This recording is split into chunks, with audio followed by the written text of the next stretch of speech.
Coming up, I'll review the latest developments in the New York courtroom. The Trump case is now before the jury. I'll survey the results from Texas's runoff election from last night to ask, is the state now safe from the RINOs?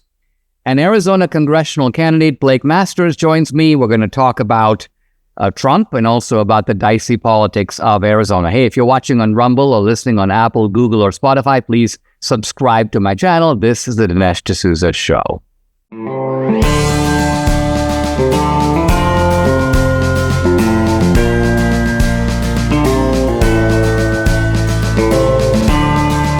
America needs this voice.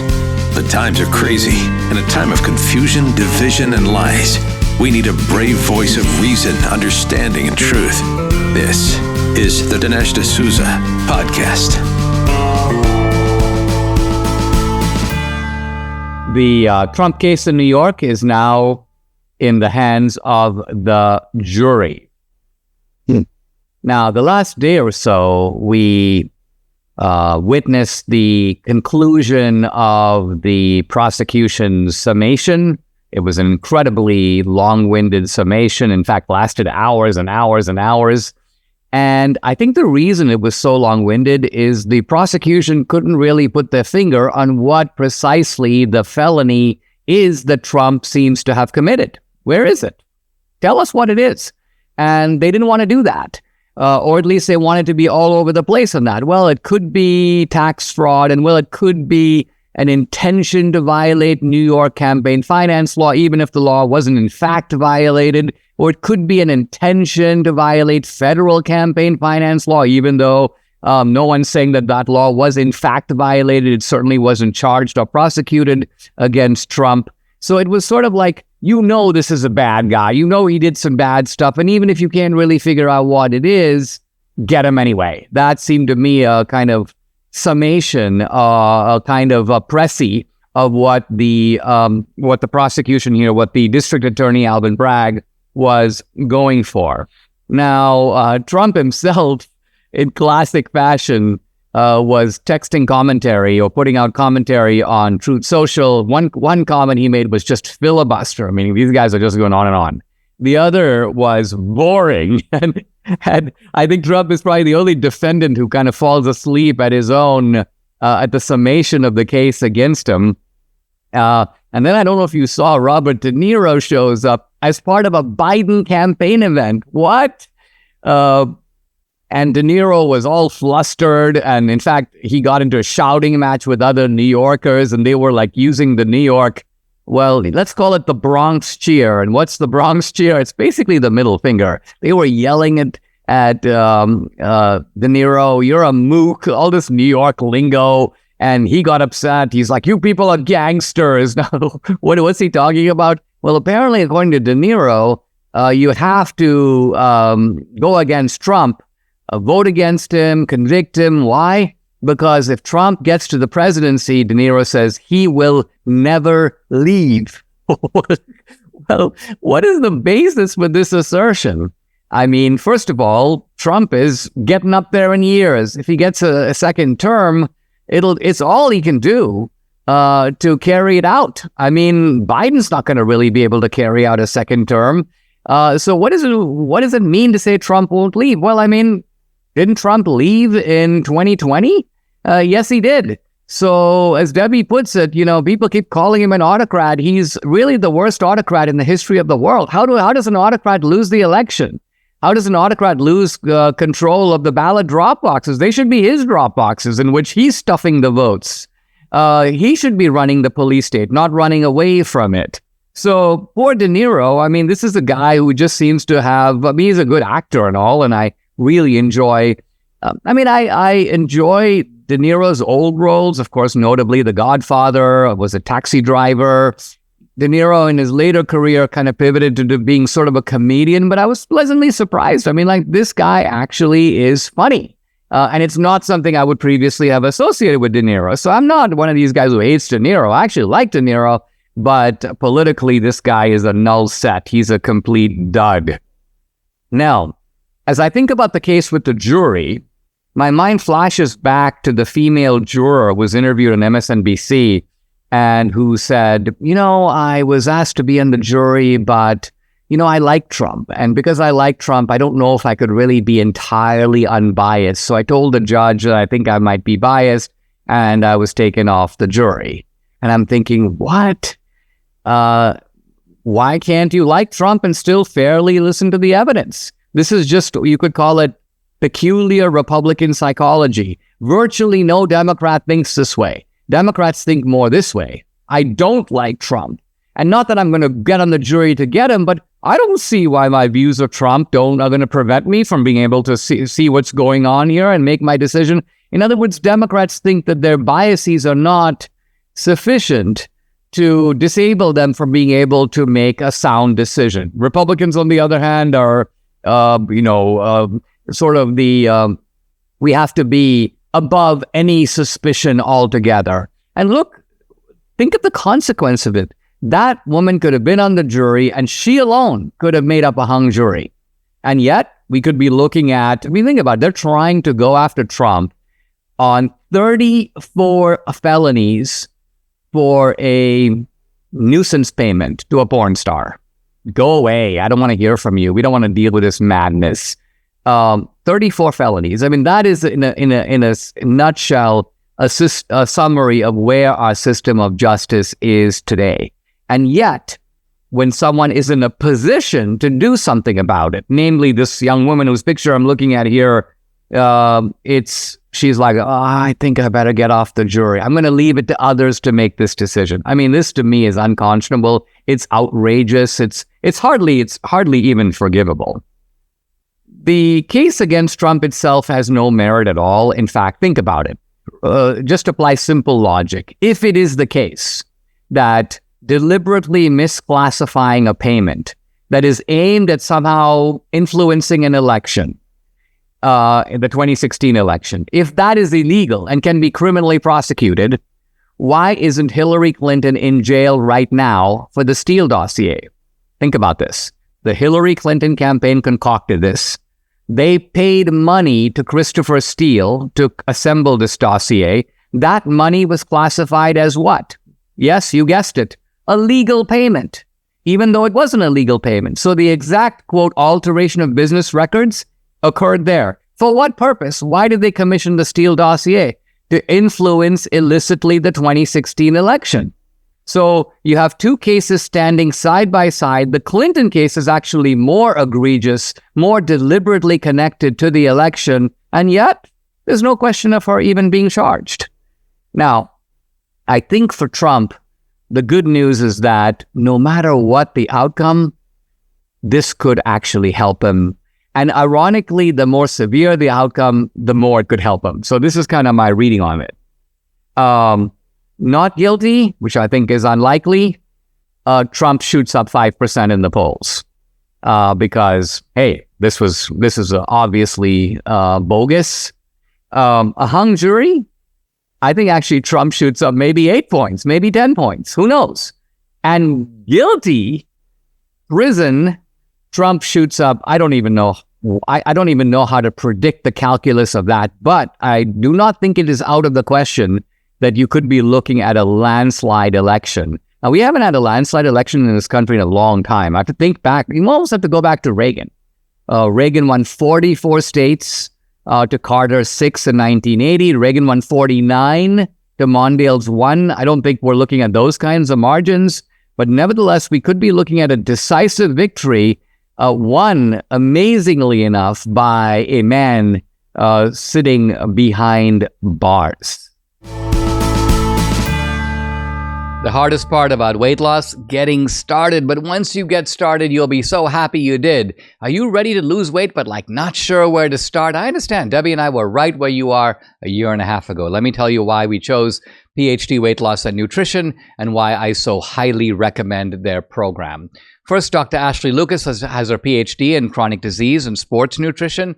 Her program is based on years of research. It's science-based. Second, the PhD program starts with nutrition, but it's so much more. They know that 90% of permanent change comes from the mind, and they work on eliminating the reason you gained this weight in the first place. There are no shortcuts, no pills, no injections, just solid science-based nutrition and behavior change. And finally, Probably most important, it works. I lost 27 pounds, Debbie lost 25. We haven't gained the weight back. The best thing about this program, they have an 85% success rate of their clients maintaining their weight loss for life. They provide elevated maintenance support for you through the PhD alumni community, which will give you the support you need to keep this weight loss off forever. So if you're ready to lose weight for the last time, call 864-644-1900 to get started. You can also go online at myphdweightloss.com.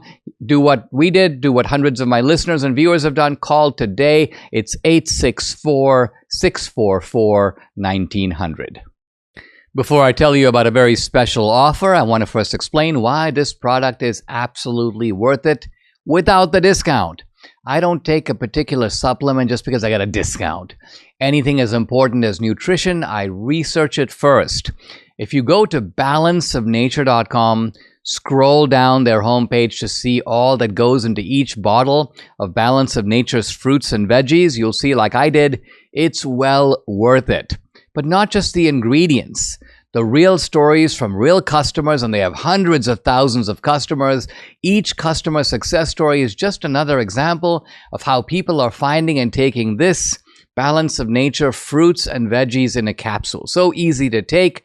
Take their risk-free money-back challenge today. Use my special promo code to get 35% off your first order, plus a free fiber and spice supplement and free shipping.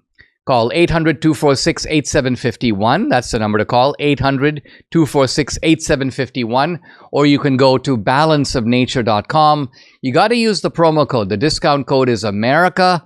If you use that discount code, you'll get my special offer, 35% off, plus a free fiber and spice supplement and free shipping. Last night was a big night in Texas because of several runoff elections for the Texas House. Now, normally, I wouldn't discuss the Texas House. You're listening to this podcast from places all over the country.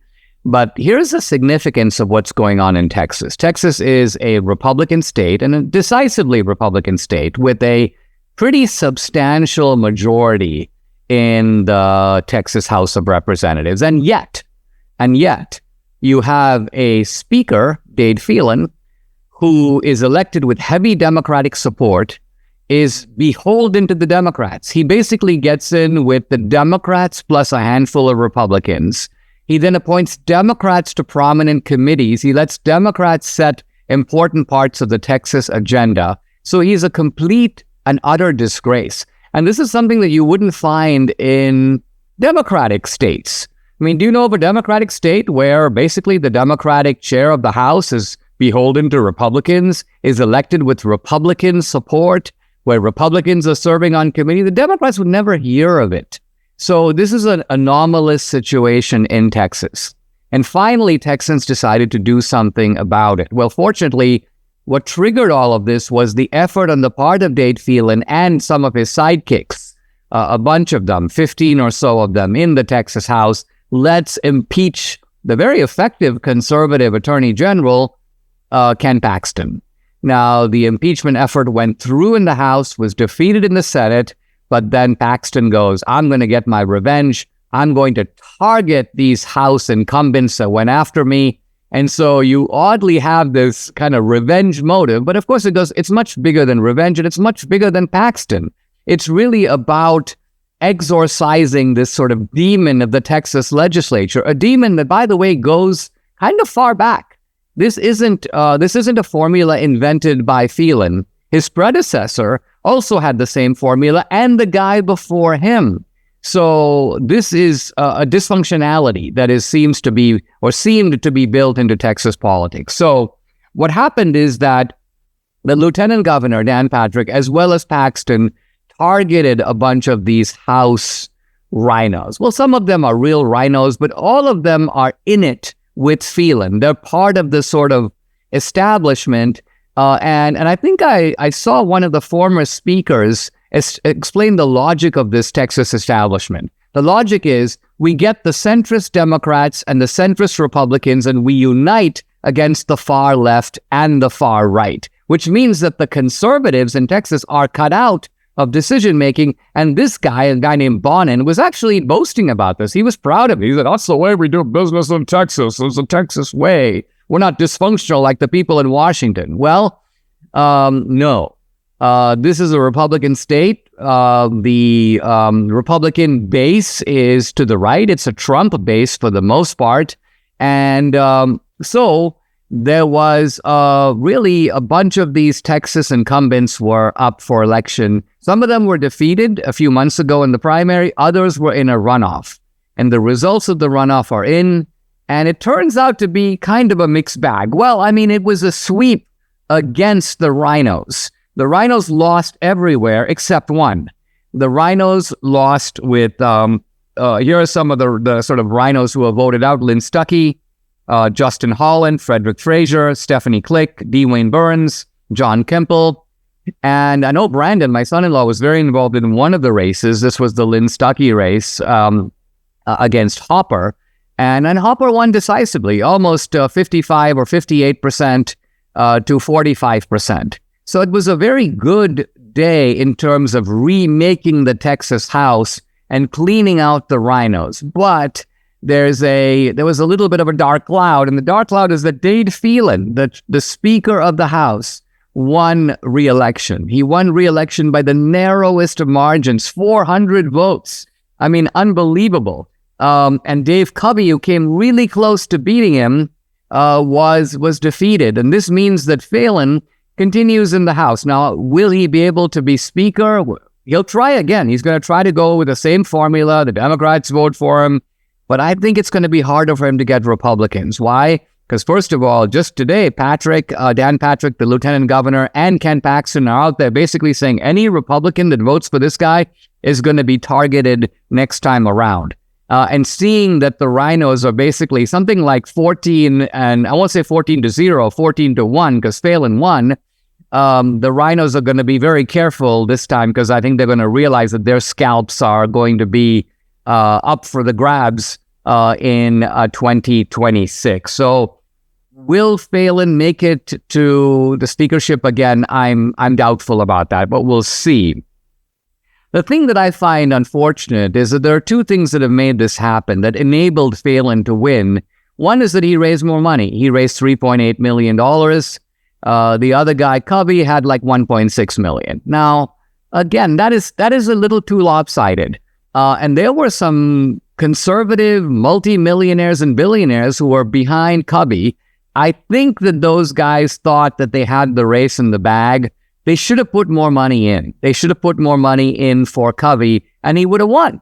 But Phelan had the monetary advantage, and that can often be decisive in politics. It's not always the decisive factor, but in a close race, of course, it can be.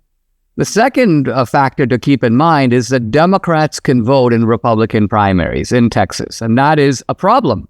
So at the recent Texas Republican Convention, there were several motions to change that. I hope it is in fact changed. Why? Because actually Dave Covey put out that they had monitored the early vote, and something like 1,400 votes they counted, Democrats who voted for Phelan. Now, again, normally that may not seem like such a big number, but in a race that's decided by 400 votes, those 1,400 votes, well, right there you can see those are the votes that made the difference. If you remove those Democratic votes, Covey would have won. So my conclusion from all this is that the problems in Texas are better. They are on the road to being solved, and that alone is progress. I mean, as I said, this is a problem that's persisted now for something like 40 years. So I'm glad that Texans are more aware of it, that there's an effort to solve it. But Dade Phelan's success last night, I mean, I don't know if I could call him a winner. He's looking around at debris all around him. And I basically posted this morning that despite his win, Phelan, which by the way is P-H-E-L-A-N, Phelan is, I said, finished. P-H-I-N-I-S-H-E-D. Phelan is finished. So I hope that I'm right about that, and that this guy who's been a complete disgrace does not become again the Speaker of the Texas House. You might have heard Mike Lindell and MyPillow no longer have the support of their box stores or shopping channels the way they used to. They've been part of this cancel culture, so they want to pass the savings directly onto you by having a $25 extravaganza. Now, when Mike started MyPillow, it was just a one-product company, just the pillow. But look at it now. With the help of his dedicated employees, Mike has hundreds of products, some of which you may not even know about. So you need to check it out. To get the word out, I want to invite my listeners and viewers to check out their $25 extravaganza. 2-pack multi-use MyPillows, $25. MyPillow sandals, $25. 6-pack towel sets, $25. Brand new 4-pack dish towels, you guessed it, $25. And for the first time ever, the premium MyPillows with the all-new Giza fabric, just $25. By the way, orders over $75 will receive free shipping as well. The amazing offer won't last long, so act now. Call 800-876-0227. The number again, 800-876-0227, or go to mypillow.com to get the discount. To get the free shipping, you need to use the promo code. It's DINESH, Dinesh. Guys, if you'd like to support my work, and it's an election year, so perfect time to do it, I'd like to invite you to check out my Locals channel. Please consider becoming a monthly or an annual subscriber. I post a lot of exclusive content there, including content that's censored on other social media platforms. On Locals, you get Dinesh Unchained, Dinesh Uncensored. You can also interact with me directly. You can post on Locals, and I'll see it and I respond to it. I also do a weekly live Q&A every Tuesday, 8 p.m. Eastern. No topic is off limits. I've also uploaded some cool films to Locals. I've got Dinesh's movie page up there. It includes 2,000 Mules, as well as the latest film Police State, working on a new film for this fall. Hey, if you're an annual subscriber, this movie content, you can stream and watch it for free. It's included with your subscription. So check out the channel. It's dinesh.locals.com. I'd love to have you along for this great ride. Again, it's dinesh.locals.com. Guys, I'm really pleased to welcome to the podcast a new guest, Blake Masters. He is a congressional candidate for Arizona Congressional District number 8. You'll remember Blake Masters ran for Senate in Arizona, lost unfortunately to Democrat Mark Kelly, but here he is back on the campaign trail. You can follow him on X at BG Masters, and the website, Blake Masters, Masters, blakemasters.com. Blake, thanks for joining me. I really appreciate it. I got to start by asking you about the stuff going on in the courtroom right now in New York. Apparently, the judge is giving the final instructions, and then the case goes to the jury. Now, I've said on the podcast, I think about it, an acquittal to me seems pretty unlikely, just given the composition of the jury and the extreme bias of the judge. You're probably looking at either a conviction or a hung jury, and I'm giving those about 50-50 odds.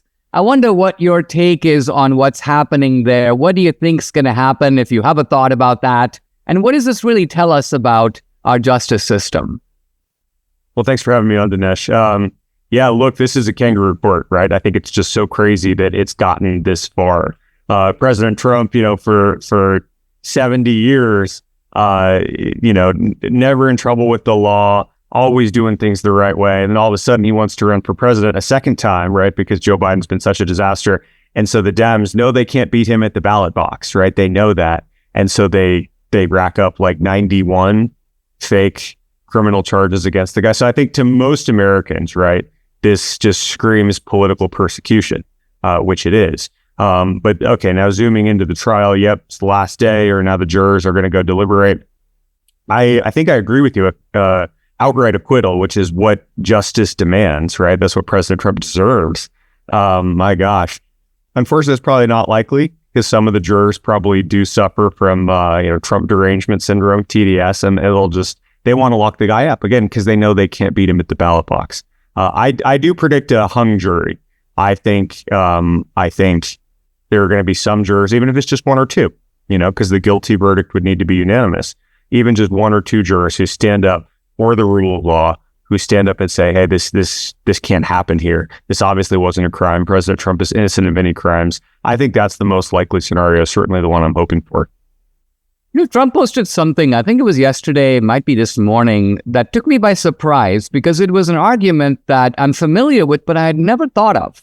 I remember years ago, this is actually after my campaign finance case, I talked to someone very prominent here in Texas, and this guy advised me, he said, look, Dinesh, if you want to stay, even if they're trying to get you, here's what you do. Anytime you do something that has to do with accounting, consult with a prominent, respectable CPA firm.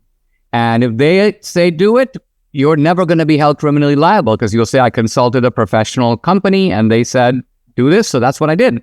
And similarly, if you're going to take an action that involves the law, consult with a lawyer. And if the lawyer says it's okay, you go, hey, I hired competent counsel. I'd followed their advice. And so you can't get me on a criminal case because I took professional advice. And Trump basically said that. He goes, listen, I had a reputable lawyer, Michael Cohen, who was at that time considered to be a lawyer in the field. He advised me to follow this script, which I did.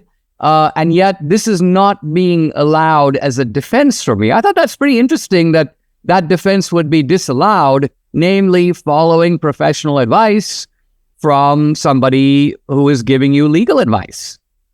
Yeah, I think the advice of counsel defense is a pretty good one, but I'm not surprised to hear that, the sixth or communist judge, Merchant or whatever, disallowed it.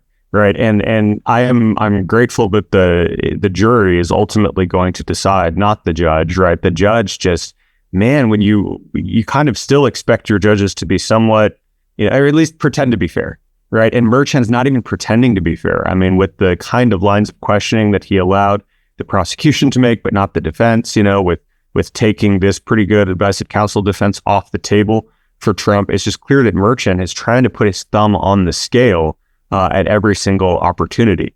And it's just a travesty, really, how far our judiciary has deteriorated, largely because Barack Obama and Biden have just put these ideologues, right, these activists on the bench. Blake, let's talk about your story because you entered the world of politics sort of as a pivot. You didn't start there. You started in the entrepreneurial world, in the tech world.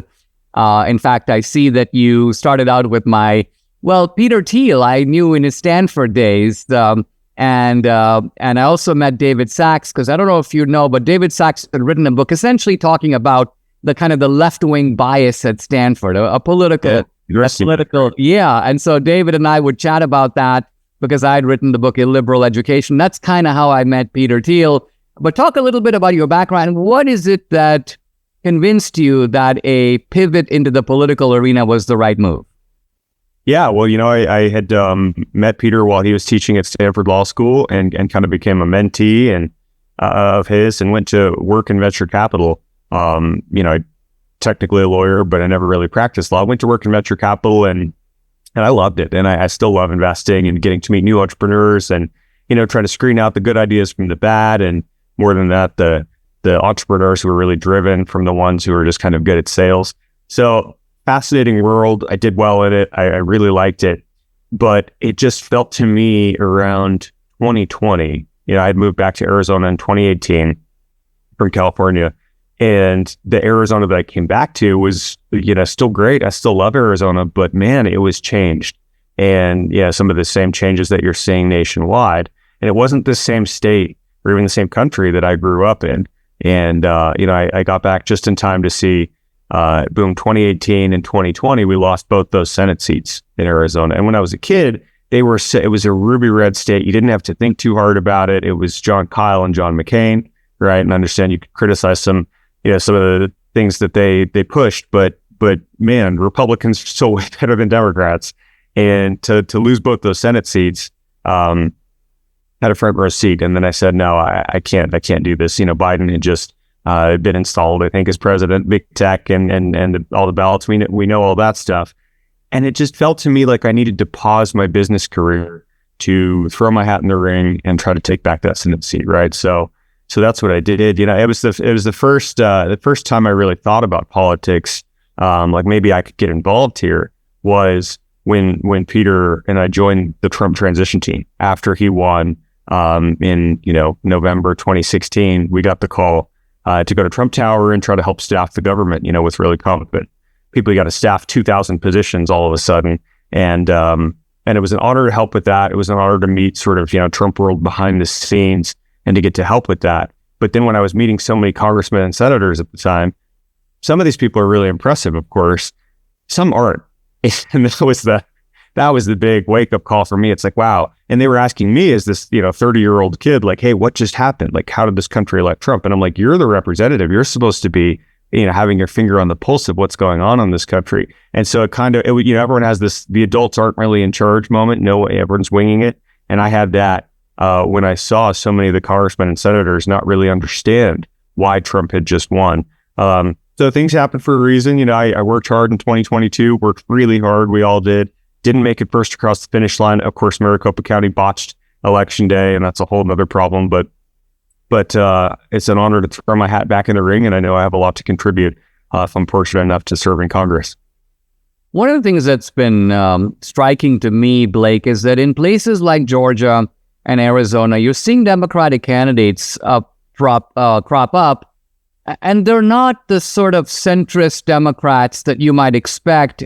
Even in a state that is purplish leaning red, you're getting far left wing. I mean, look at the two senators in Georgia. I mean, those guys are, they're basically AOC with a different name. And the same thing we see again and again in Arizona. Think of the guy running now against Kerry Lake. He seems to me to be a real leftist. What do you think what has really happened to enable someone that far left to even have a chance to win in Arizona? Is it the demographic change in Arizona? Is it what's changed? Why is it no longer the Arizona you grew up in? Yeah, there's been some demographic change, but I don't think Arizona's a purple state. I just don't. I think it's still red, or it's still more red than blue. Okay, we'll say that. I think that there's been a phenomenally effective Democrat machine that's gotten built up. Part of it is just the money, right? When I ran against Mark Kelly, I worked my tail off to raise 14 million bucks. Wasn't enough, and Mitch McConnell ceremoniously withheld funding for Arizona. He went to go waste it on Murkowski up in Alaska. And so, Mark Kelly raised 90 million and the Democrats with PACs poured more in. And so I think that our ideas are so good on the Republican side, especially on the pro-Trump, America First side, that we can win if we're outspent double or even 3-1, but 10-1, and I was a newcomer. And so they were just able to get on TV and own the airwaves. And I think basically lie to people. But they defined me before I was able to define myself. And, I think they lied about Mark Kelly.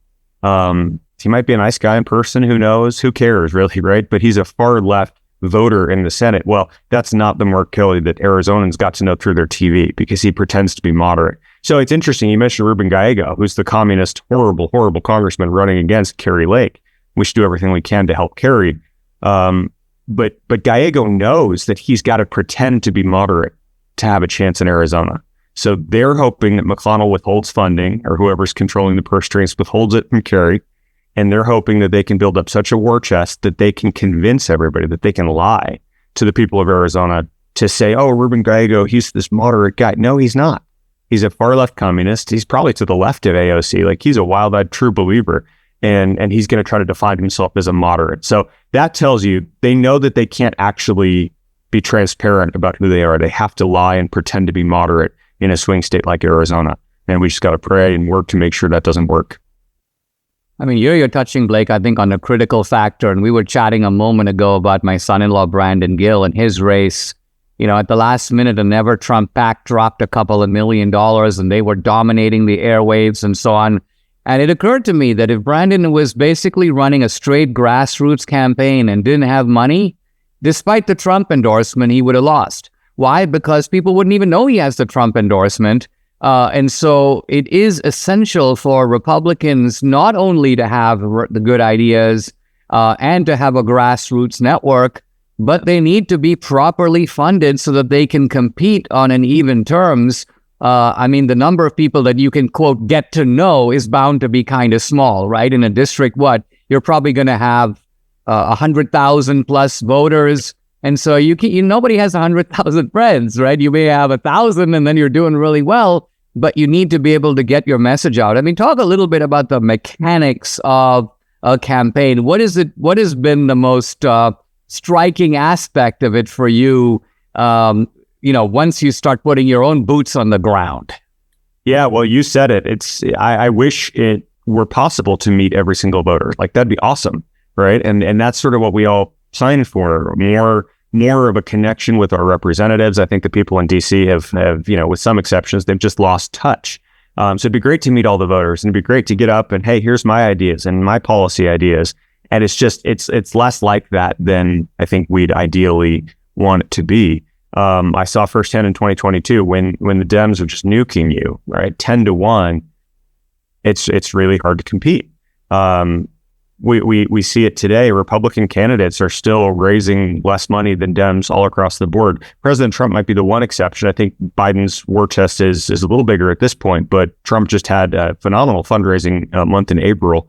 And so it was news when the Republican presidential nominee raised more that month than the Democrat nominee, right? Which kind of speaks to Trump's ascendance and Biden's, whatever. But by and large, Republican candidates are underfunded. And that's half the equation, because of course, candidate needs to work really hard to get the message out, and radio, TV, all that stuff costs money. But then when it comes around to early voting or election day, right, Republicans also don't have the machinery that the Democrats do. In Arizona, for instance, we know in 2022, the Democrats, Mark Kelly and Katie Hobbs, who's now our horrible governor, they basically didn't campaign, right? They just put commercials out, stayed in their basement. It was the Joe Biden 2020 strategy.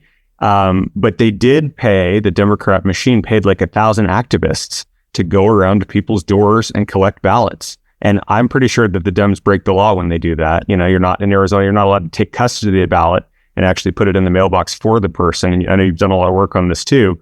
But they do it, and it's under-policed. And so when it happens, those are just legal votes that they put in the system, right?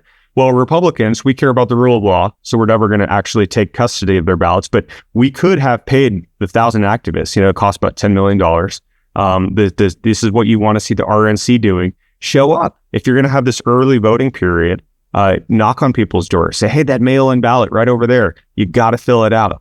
For Carrie Lake and Blake Masters, this election is important. And if you do that and you get 1,000 people, each responsible for 100 or 200 ballots, well, boom, that's the election right there. And so we didn't do that as a party in 2022. I think we're learning from it. I understand the retooled RNC is trying to do it. President Trump's on board with this. If we, do early vote gathering, and then, plenty of people are going to vote on election day, that's fine. But if we show up and actually get the votes and build that machine, well, the Dems are already doing it, so they have no more alpha. Those gains are all ours. And that's, I think, how we win by such an overwhelming margin that any other shenanigans are, impossible to tip the scales. We really need that infrastructure, both while you're campaigning and then while you're gathering votes. Infrastructure is going to be key. Yeah, great stuff. Guys, I've been talking to Blake Masters. He's running for Congressional District 8 for Congressman. You can follow him on X @BGMasters, the website, blakemasters.com. Blake, thank you very much for joining me. My pleasure. Thank you.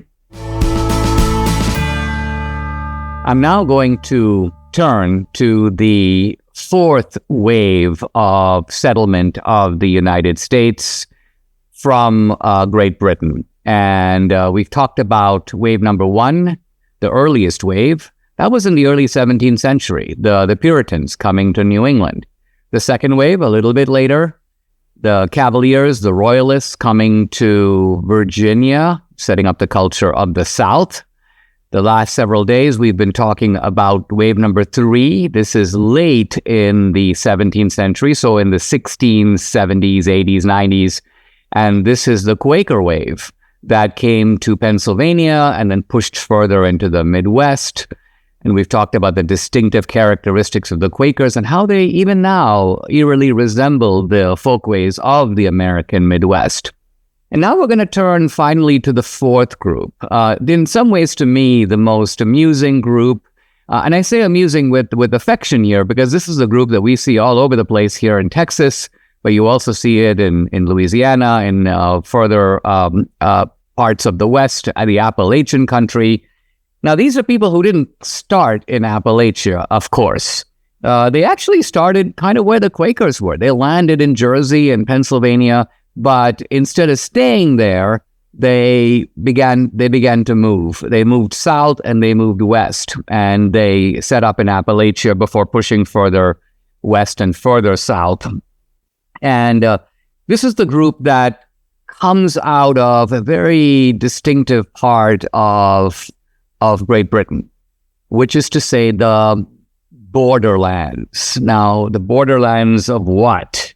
Well, the borderlands that connect England with Ireland and England with Scotland. So we're talking about people on the Irish border facing England, on the English border facing Ireland, on the Scottish border facing England, and on the English border facing Scotland. So this is the north of Ireland, the lowlands of Scotland, and the northern counties of England. Now, these are people who, well, we'll learn a little bit about what they're like, but we'll start this way, and this is how the historian David Hackett Fisher describes it. He goes, starting in the early 18th century. So now the century has turned. We're now in the 1700s.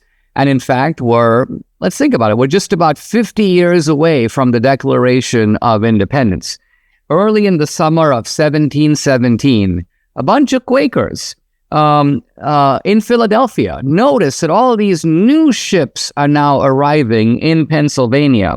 And they're coming from Liverpool, from Belfast, and northern outposts with very strange names: Londonderry, Northern Ireland, Wigtown in Scotland, Whitehaven. And so the Quakers kind of take stock of these people. And one of the Quakers, a fellow named Jonathan Dixon, he writes, he goes, these people are a swarm. They strike him as like almost like a bunch of locusts. He says they are strangers to our laws and customs and even to our language. Wow. Now, is it the case that these newcomers are not speaking English? They are, but they're speaking with such accents, such dialect, that they are virtually incomprehensible. The Quakers who are listening to them are like, I don't even think they're speaking our language. The other thing that strikes the Quakers is their dress. They see felt hats, loose sackcloth shirts.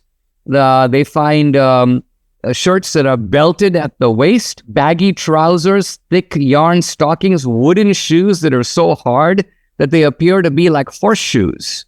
So just like you put, iron on the foot of a horse, these are people wearing shoes that look like wooden blocks attached to their feet. What about the women? Well, the women come across as a little bit, not promiscuous is the wrong word, but kind of almost gypsy-ish.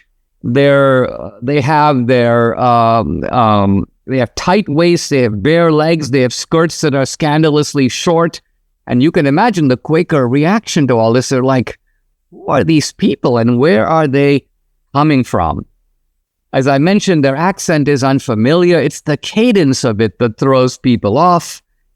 These new immigrants also appear to be desperately poor. They're, in a sense, in rags. And yet, despite their poverty, these are people who are not low down. They're not hangdog. They're not defeated. They appear very tough. They appear defiant. They appear almost rebellious.